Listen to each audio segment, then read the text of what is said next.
All chapters for Maxum are available on this YouTube channel. Thanks for listening. Chapter 12. Summa. Zach! Zach! A voice jostles me awake. Thomas comes into focus. Where are we? I sit up, but immediately fall back down after seeing our height from the window. We're above the ground, going up a steep, snowy mountain. The tops of fir trees are directly below, cables dragging us along. It's like we're on a ski lift the size of an airplane, except the cabin is nicer than a 5-star hotel. A bathroom, 3 beds, tatami mats, and something that looks like a TV is in the corner. We're probably still a ways out from Summa because Jason promised it wouldn't be cold. We're about an hour out. Thomas looks up from his desk. He's the only one awake, sitting next to me on the couch. The rest are fast asleep in the beds. Thomas puts a hand on my shoulder, examining me closely. Yellow Eyes said sometimes linking causes blackouts, but not like this. We had to carry you out of Gamma Plus and put you on the lift. You were out the entire night. Thomas stands up from the couch. Let's wake the others. No, it's okay. Let them sleep. No point in ruining the first day of school for everyone. Why are you still up? I couldn't sleep, man. Not with my best friend passed out like that. Sarah was awake with me too, for like the first 6 hours, but I told her I'd keep watch. Thomas clutches a pull in the middle of the floor. Thanks, man, I say. Then it hits me. Jason didn't try to stay up, according to Thomas. Only Sarah. Wait, Sarah attempted to stay up for me? I refocus on Thomas, apparently the only true friend I have, even though we've only known each other for a solid day. We've seriously been here all night? Yeah, they ran out of direct lifts, so we took the cruiser lift. It's been pretty slow, but at least the blankets are soft and the view is nice, Thomas says, rubbing the bed. It doesn't beat the HIO recliners, though. Did you ask Jason more about finding Luke?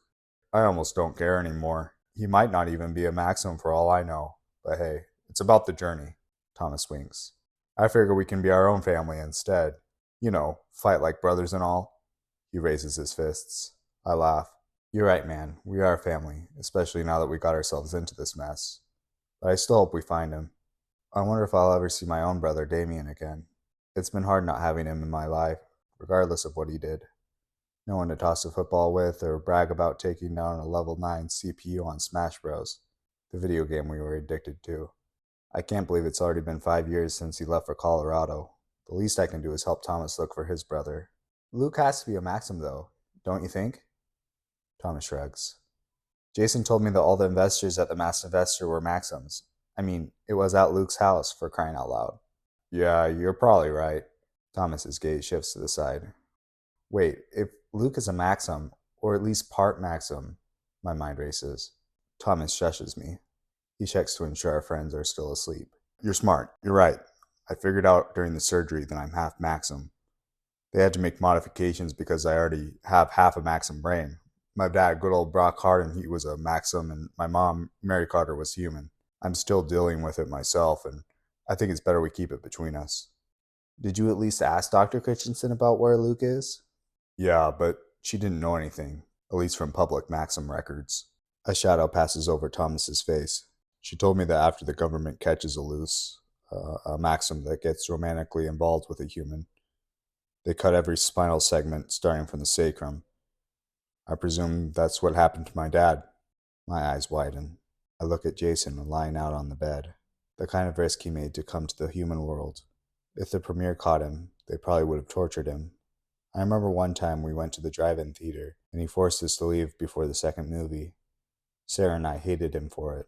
He told us that his dad wanted him home, but Sarah and I both knew he never talked with his dad. When we drove home, Jason wanted to lie in the back seat because his back hurt. I thought it was weird then, but now it makes more sense. The premier must have seen us at the drive-in for some reason. Thomas is looking out the window, obviously a lot going through his head. Are you going to be okay? Yeah, I never knew my dad. Thomas doesn't look at me as he talks. I think the premier are behind killing my mom too. They must have assumed I died with her during childbirth. What about your brother Luke? You sure they can't find him? Yeah, Thomas distances his voice. He turns back to the window as if searching for answers in the powdery snow. He's probably dead too. I won't fill Thomas with empty lies that his brother is alive. He probably had enough lies growing up and finding out he was adopted. The guy's been through too much already. Have you told Anna? I'll tell her eventually. It's just too much to put on her right now. I think she's already having a hard time transitioning to Maxum life. Why not tell her? I mean, it's not that big of a deal that you're half, is it? Thomas goes quiet. His eyes drop to his lap. Thomas? Dr. Christensen told me one of the problems they'll face with human integration. Thomas breathes in and out. They told me the genetics aren't quite right when a human and Maxum come together. What do you mean? Maxum operas in my brain works fine after the surgery, but the genes that build my heart, my lungs, everything else in my body could snap apart. I could die just because I'm half. Is there a cure? HIO said they're working on some sort of vaccine to keep the split from happening. Just please don't tell Anna. I don't want her to treat me differently. I nod. Just tell me if you ever need, and you don't treat me differently either. Thomas looks at me seriously. An intercom sounds overhead. Please grab a handlebar to ensure your safety. The lift hits a rough patch and I step backward to keep myself from falling. I look outside to see that we've transitioned to a new wire, one that leads downward from the mountain's peak. We pass a sign that's blinking through the fog. Summa. Guys, I think we're close, Thomas says, loud enough to break through the morning haze and awaken the rest of them. I'm surprised they didn't wake up earlier from all the noise. Then again, it was a long first day in the Maxum world. Thank goodness you're okay. Sarah hugs me from behind. I touch her hands that land at my waist and hold her there for a moment, my heart ticking faster. She feels like a bundle of soft rose petals pressing lightly against my skin. I don't want her to leave. Zach, glad to see you're up. Jason rubs his eyes. You doing okay? Sarah moves out of our embrace and stares out the window. Yep, I say, staring out the window on the opposite side of Sarah. I don't want Jason getting anything in his head. You're sure? Anna straightens her bed hair. We were all worried sick about you. Yeah, I'm all good. I chuckle. Probably slept better than all of you. The car continues downward, and we move below the fog. The school campus comes into view, its own hidden world clustered in a valley, surrounded by the sharp angles of mountains. A central skyscraper on the campus sprawls above, like a lighthouse touching the crystalline clouds. Encircling the skyscraper is a ring of what appear to be dormitories, and a green, luscious park, dotted with students, with Maxums. I will certainly feel out of place when we dock. Hopefully, no one will be able to tell I'm human. I've had a few close calls already. Behind the dormitories are 3 distinct divisions. One is made entirely of glass. It's a glass-panel conservatory like the one at Hardin Manor, but this one has a hospital bubbling out from the side. There's an emergency landing pad atop the hospital that's 8 times the size of a normal helicopter pad. Gold planes are parked in rows. Where the red letter E should be, there's a green letter C instead. A second division is a warehouse the size of a small city, a processing unit of some sort. Drones move in and out of little holes in the roof like working ants. The third division is a conglomeration of old-style banks and courthouses with pillars and statues of people I can't recognize from this far above. Even if I were close, I probably wouldn't be able to recognize these presumably famous Maxums either. That's Rome. Jason points to a stadium further off campus. It's larger than I've ever seen at home, even larger than the Mariners Stadium where my dad brought me once. The field doesn't have white boxes and diamond lines, but a bright red pavement instead. How do you play? I say, moving to get a closer look. Only ever watched it, so I'm not sure exactly. They don't let kids play because it's pretty physical. The lift follows the cable until reaching the central skyscraper. We're about 10 stories up. While docking, a departing lift passes us on the other side, going back the way we came. I don't see anyone in the cabin. Welcome to Summa, the intercom says as the glass doors of our lift automatically open. There are 2 people there waiting for us, tapping their feet. We must be arriving later than expected. I step inside, taking in the modern architecture of the docking site. On the ceiling is a hologram of the Maxum brain, the center a gold orb, gleaming and sparkling. The lift climbs back into the air behind me. There's a screen on the wall that blinks the arrival times. All of them have been scratched out, which makes sense since we're the last car. But there aren't any departure times either. We're stuck here. You're the last arrivals, an Asian student a little older than us greets. He has a muscular build, a pointy chin, and perfectly kept hair that comes to a point in the front. My name's Adam. I'm a third-year Celadon. Let me guide you to orientation. Adam ducks under a series of roped-off lanes, and we follow. Based on the number of rows, it must have been busy the night before. Seems strange, because I thought learning manipulation was tightly regulated. Let's walk while we talk, so we aren't late for the welcoming ceremony. Mr. Sykes will take your things to your rooms. Adam checks the oscillator on his disc. You'll sleep in the general dorms for the first few months before you're picked up to be mentored. Mr. Sykes, a short man with eyes shaped in near-perfect spheres, puts out his hand. He has a strange habit of moving his mouth around like he's eating something, but isn't. The others drop their things and go on ahead. You're sure? I ask, looking down at my heavy suitcase. Sykes meets my gaze, a look of disgust in his pig-like eyes. He spits on the ground as he snatches the suitcase from me with his gloved hands. It's not me that's taking it, you dimwit. It's the drones. Sykes motions and a drone flies up beside him, releasing 2 metal arms from the bottom that grasp my suitcase. I jog away before another wad of phlegm comes from Sykes' throat. Hopefully all the people working here don't treat students like he does. We enter a staircase and the acoustics become too poor to hear a word Adam is saying. He gibbers on about the class hierarchy or something that doesn't seem relevant to us as we're first years. Adam stops abruptly and pulls his backpack from his shoulders, dragging out a mess of gray outfits. Almost forgot to give you these. You can put them on over your clothes. Anna unfolds hers, holding it out in front of her. A gray onesie, the shirts and pants connected to one seam of fabric. You're seriously going to make us wear this? You're only a gray for the first few months. You'll grow out of it. Adam shrugs, checking the time on his disc again. I put my feet into the gray suit and zip up the back as best as I can. I've never worn one of these. It's comfortable, though, allowing air to rush through me, but there's something about it that feels... Bro, we look like we're in jail or something. Thomas bounces up and down, putting his hands in his baggy pockets like a thug. I laugh skittishly. No departures. I think again. Maybe we are in prison. I find myself watching Sarah tie her ponytail behind her head. She turns around and catches me staring a beat too long. She looks cute in her onesie.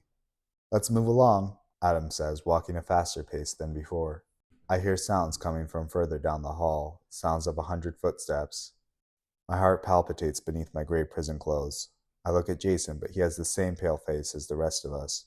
He's probably just realizing he won't be able to show off his biceps to Sarah anymore. You'll do great, Adam says, opening the door in front of us. We're hit with a wall of noise and immediately swept into a pile of gray suits. They all look just as confused as I am. But I don't belong here. I never will. Sure, I wear a gray suit like the rest of them, but I never really earned being here. I never went through their prep schools or trained for this. My body is hit from every angle as we make our way down the hall. I have to fight to stay behind Thomas, practically having to hold his arm to combat the throng pressing in on us. Amidst the sea of gray are students dressed in black dresses and black suits, similar to Adam.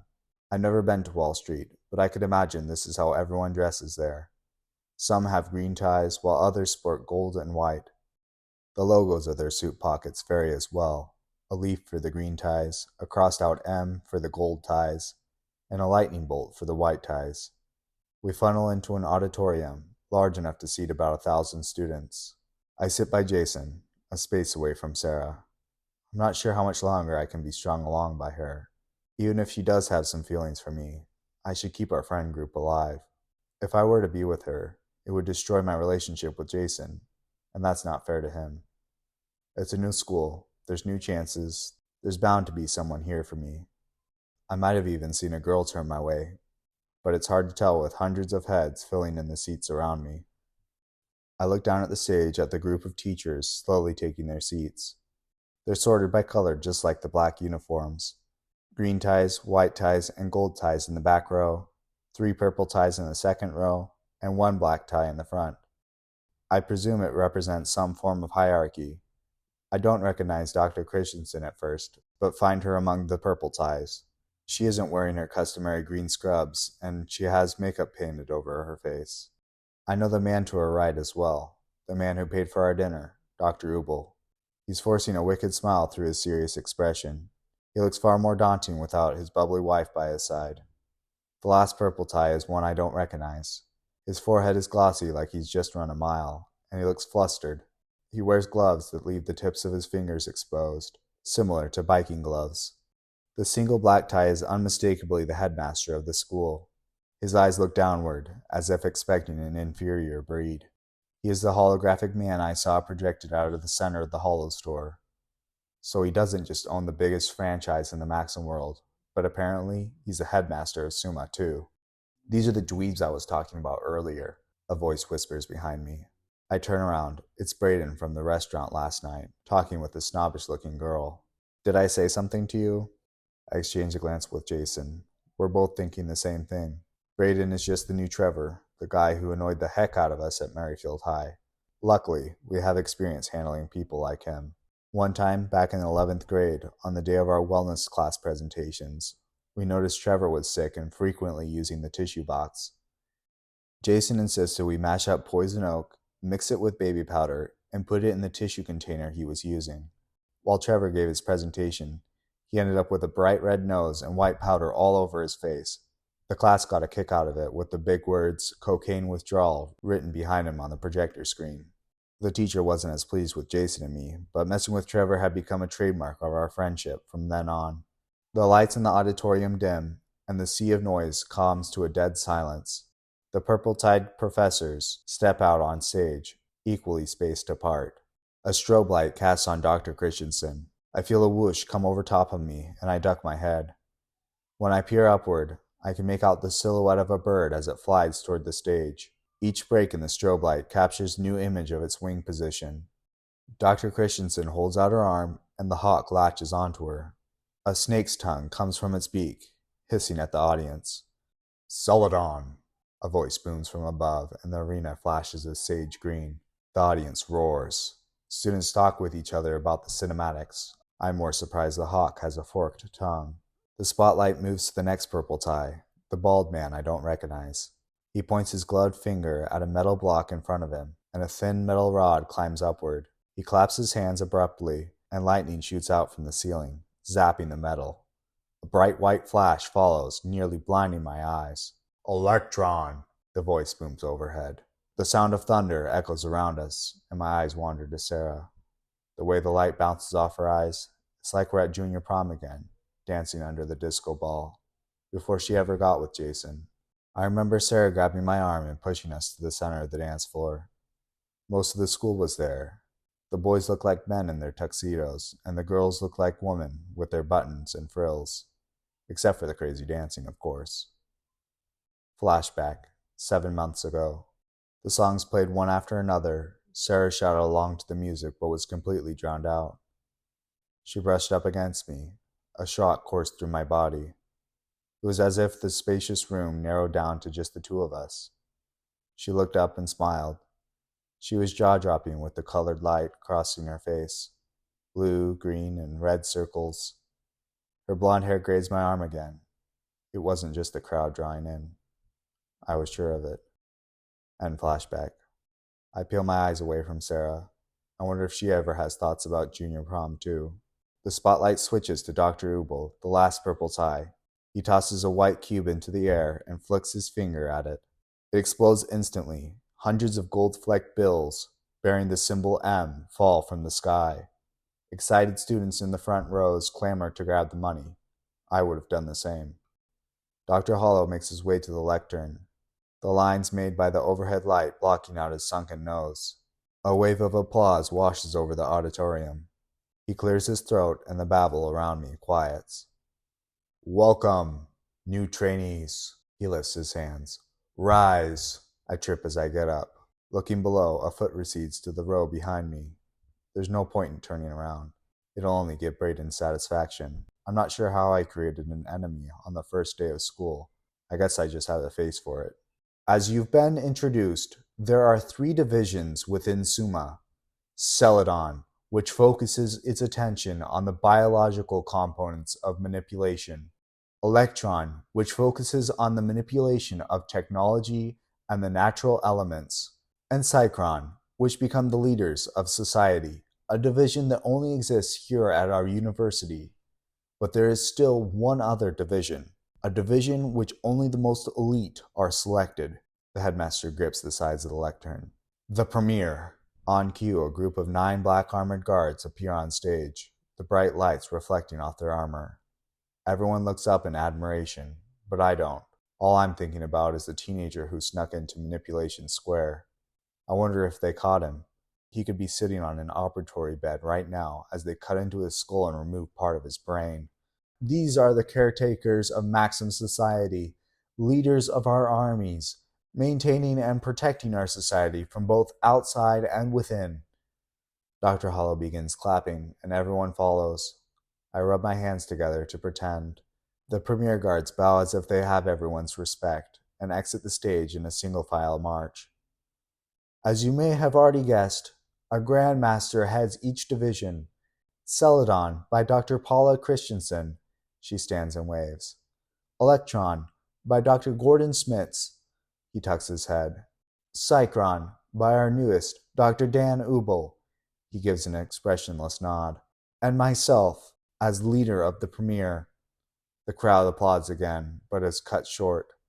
Now, I must be to the point. There's a hoarseness in Dr. Hollow's speech. Only the best and the brightest will remain here at Summa. You must now reserve your position with the Grand Master. There are 25 spots for each of the divisions, and only 3 spots for the premier. A stillness falls over the crowd as if a knife cut through the auditorium. Now there are only whispers and eyes darting about, probably counting the number of students like I am.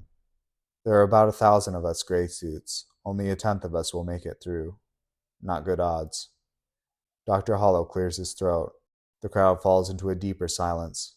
I know you've all been working tirelessly to get here, working at preparatory schools and passing the adrenaline test, but this is only half the work. He drinks from a cup beside him, a red liquid, the color of blood.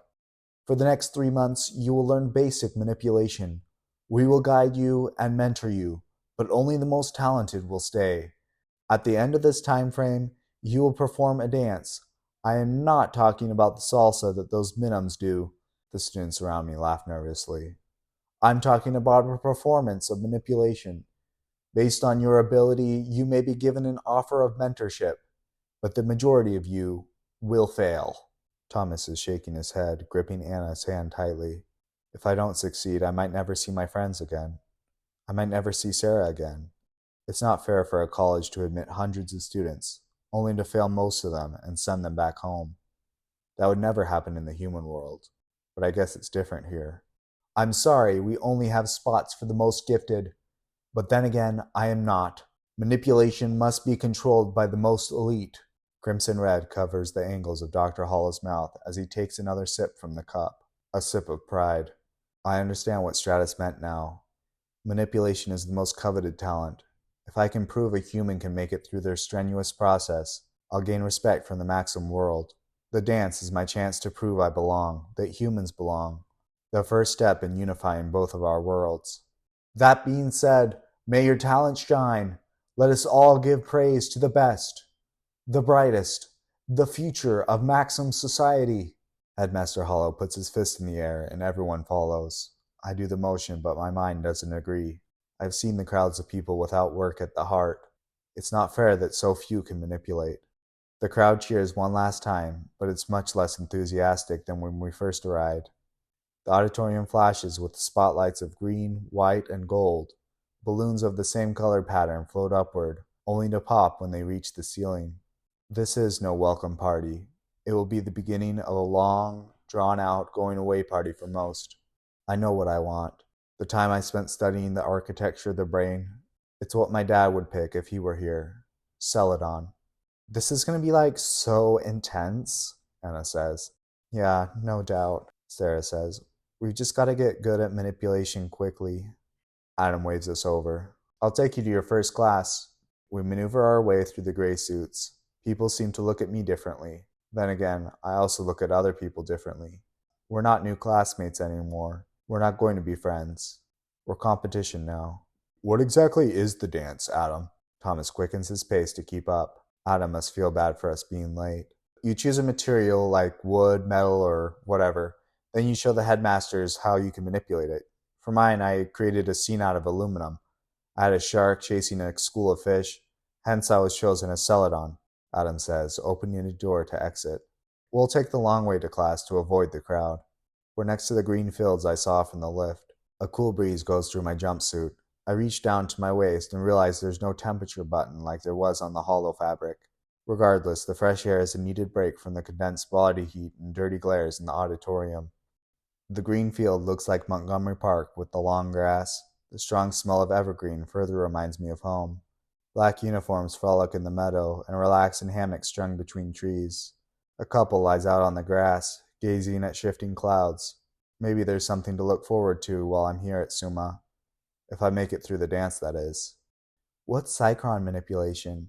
Sarah asks, probably considering the idea of becoming one. She has a knack for talking to people and was planning to study business at U of O. Psychron's about manipulating the unseen, like the intangible aspects of reality. Manipulation of ideas. There's been debate in academics on whether they should even consider it a division of manipulation. As of now, only Summa has Psychron on its curriculum. Adam trails off as a curly-haired girl passes in the hall. Her gold hair matches her gold tie. You like her? I say. Who, what? Her? Absolutely not. Psychrons and Celadons have been in a feud the past year. What about? Sarah prods. It started after a Rome match and never stopped. Lots of practical pranks and whatnot. One of my buddies from Celadon, Caleb, he planted an ivy all around the Psychron courthouse and manipulated it to spell the words Sidom. Anyways, Adam shakes his head.